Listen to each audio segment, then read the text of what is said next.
Philadelphia hummed under a gray November sky in 2025.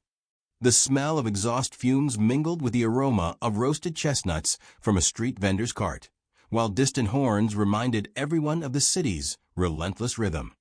Al Pacino, the 85-year-old actor and philanthropist, hurried through the crowd, his face partially hidden under an old baseball cap. A worn denim jacket, wrinkled shirt, and muddy boots, traces of a morning workshop at a community theater in a rough neighborhood, made him look like an ordinary passerby.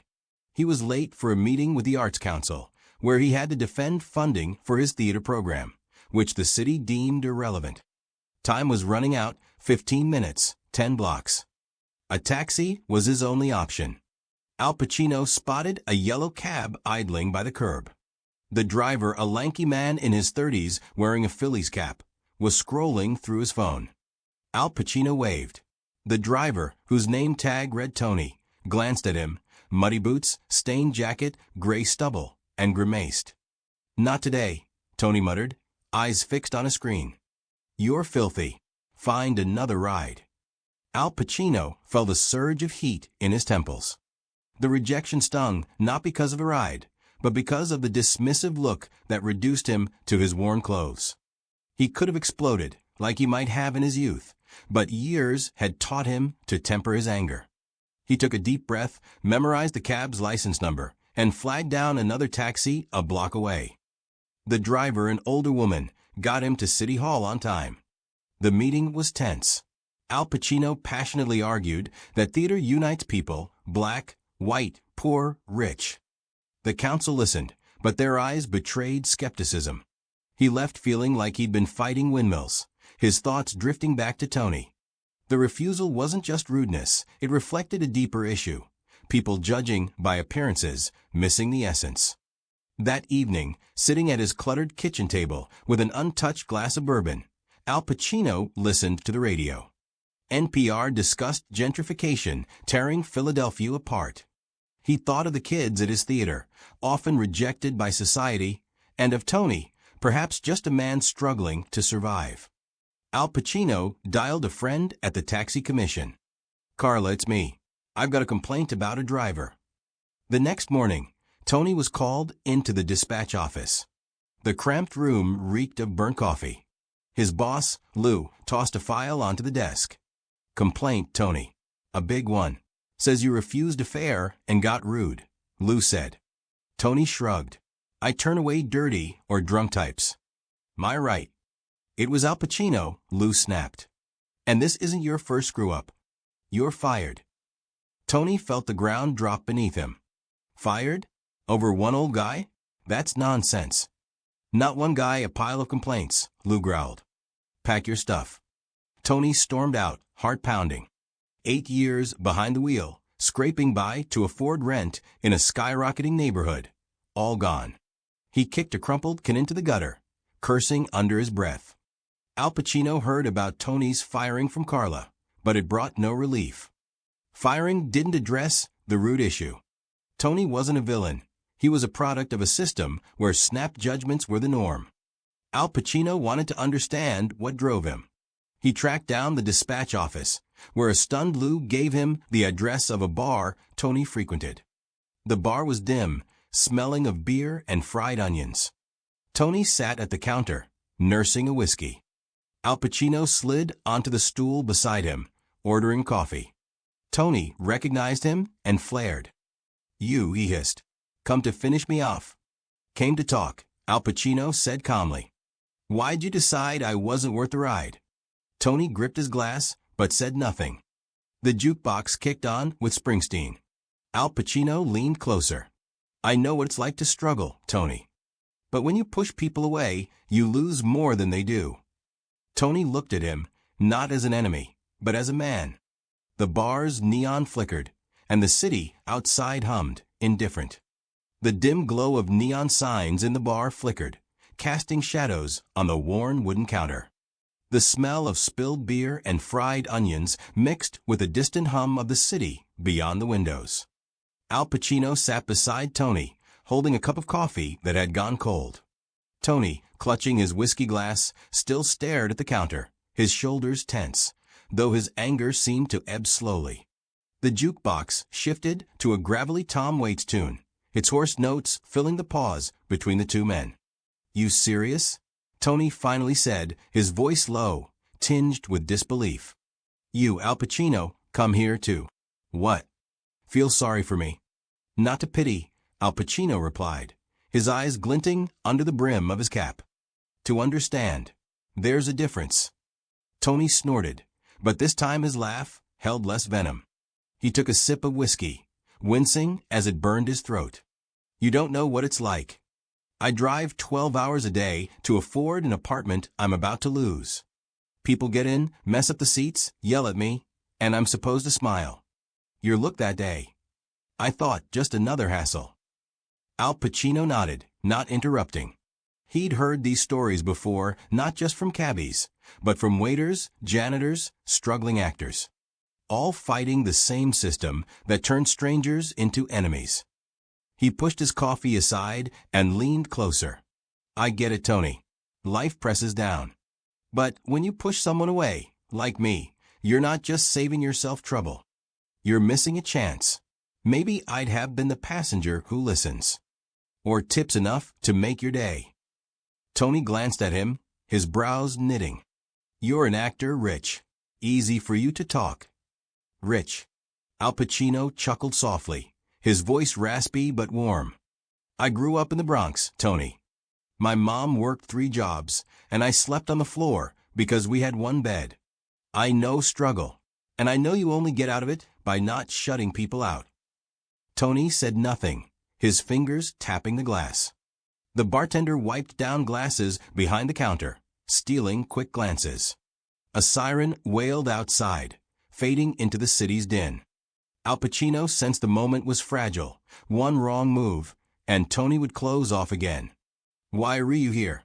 Tony asked at last, his voice softer. "You could have left the complaint and moved on. Why do you care?" Al Pacino leaned back, his gaze turning thoughtful. "Because I've seen how this world works.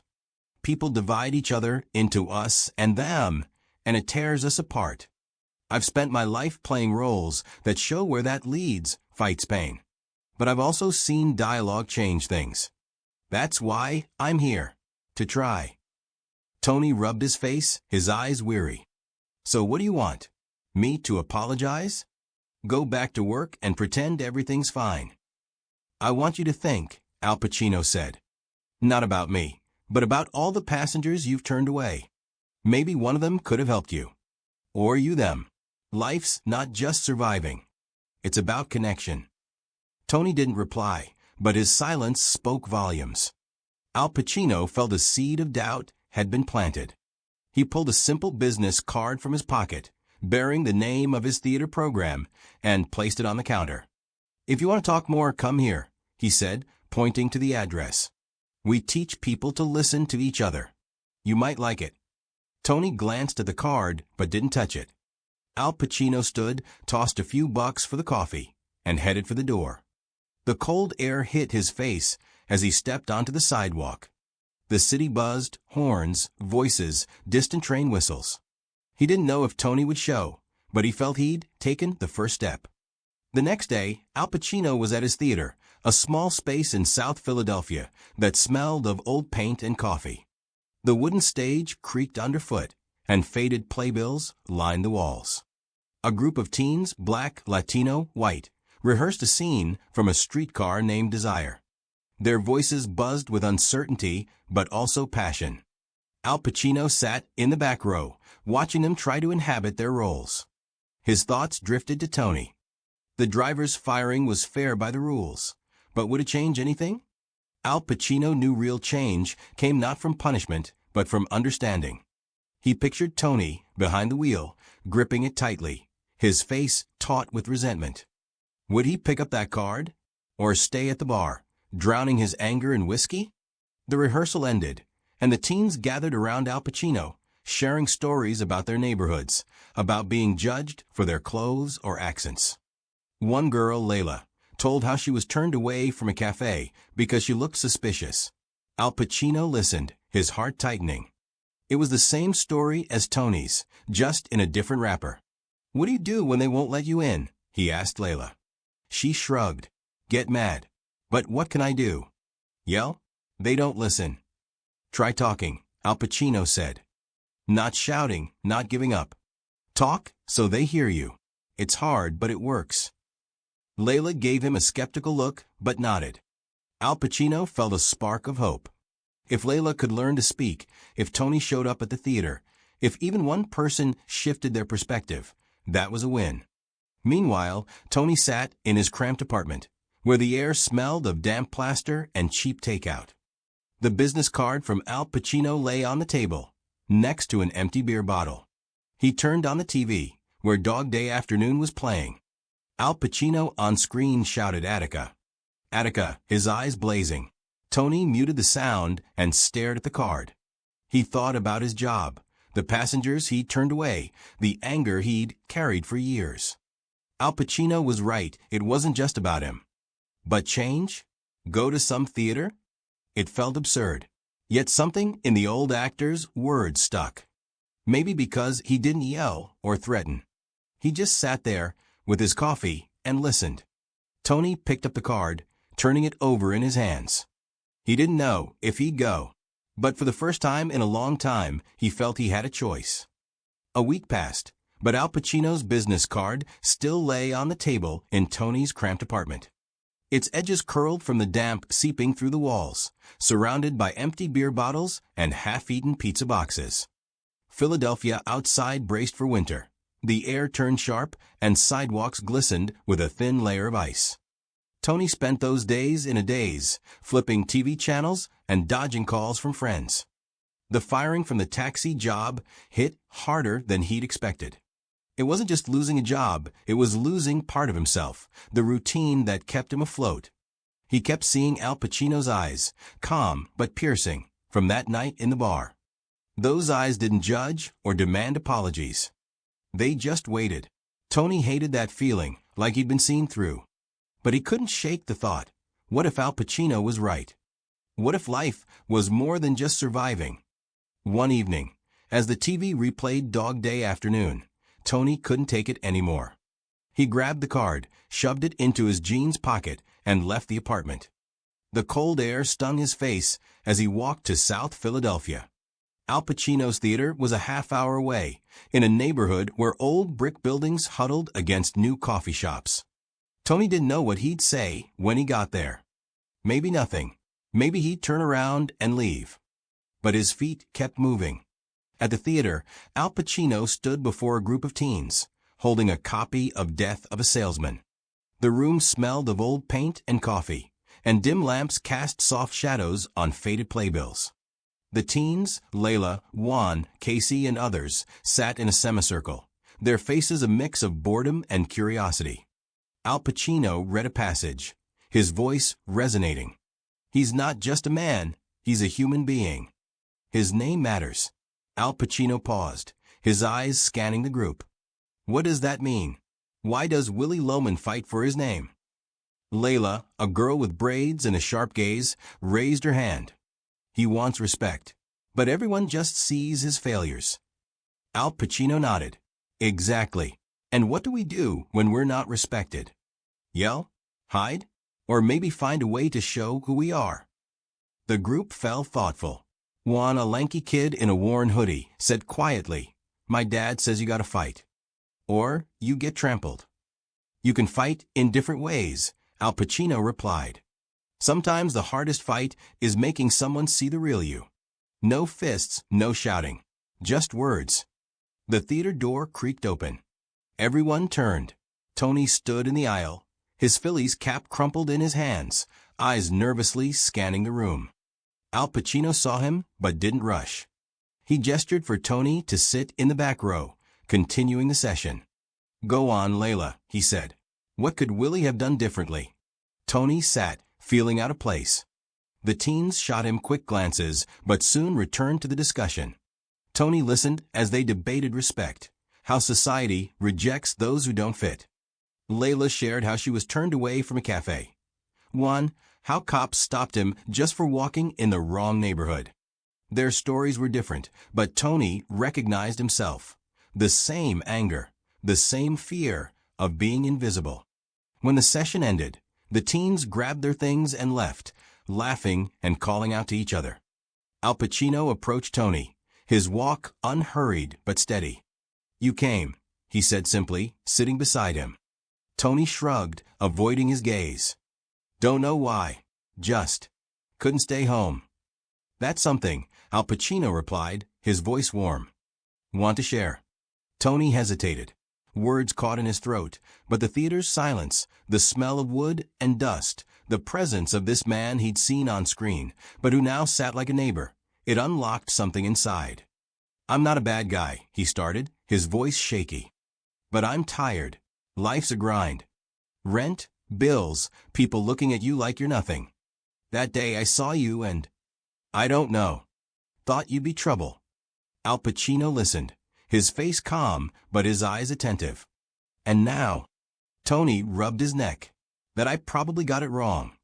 Not just with you, with a lot of people." Al Pacino nodded but didn't rush to respond. He pointed to the stage, where a lone chair sat under dim light. "That stage is where people tell their stories. Not for fame or money. To be heard. Want to try?" Tony snorted, but a spark of curiosity flickered in his eyes. "I'm no actor." "Don't need to be," Al Pacino said. "Just be you." Over the next few weeks, Tony kept coming to the theater. At first, he just sat in the back, listening as the teens read plays or shared stories. But one evening, Layla coaxed him onto the stage. Tony, awkwardly holding a script, read a passage from Waiting for Godot. His voice was rough, unsure, but when he finished, the teens clapped. Layla grinned, not bad for a newbie. Tony felt something new, not pride, but lightness. For the first time in years, he didn't feel invisible. He started sharing his own stories about growing up in a working-class neighborhood, dreaming of being a mechanic, dreams buried under debt and circumstance. The teens listened, Al Pacino listened, and Tony realized his words mattered. Al Pacino watched from the back, his heart swelling with quiet joy. He hadn't changed Tony. Tony had taken the step. But Al Pacino gave him the space to do it. He thought of his own life, the roles he'd played, the battles won and lost. This theater, these people, it was his legacy, worth more than any Oscar. Months later, the theater prepared for a performance, a collage of stories from the teens and locals, including Tony. Al Pacino sat in the audience, watching a rehearsal. Tony, now with a shorter haircut and no Phillies cap, stood on stage, recounting the day he refused a fare, not knowing it was Al Pacino. The room laughed, but the laughter held no mockery, only understanding. After rehearsal, Tony approached Al Pacino. "I got a job," he said. "Mechanic at a garage. Small but steady. And thanks for not turning away." Al Pacino nodded, his eyes glinting. "That's your shot, Tony. Don't miss it." Tony smiled, maybe for the first time since they'd met. They shook hands and Tony left, his steps lighter than ever. Al Pacino stayed in the theater, gazing at the empty stage. Outside, Philadelphia glowed with evening lights, its noise distant and muted. He didn't know what lay ahead for Tony, Layla, Juan, or the others. Life was still hard, the world still unfair. But in this small theater, in these conversations, in these stories, hope took root. One dialogue, one step, and maybe the world could be a little better. Al Pacino stood, grabbed his worn copy of Hamlet, and headed for the door. Tomorrow would bring a new day, a new rehearsal, new stories. And he'd be there, listening, speaking, building bridges, one moment at a time.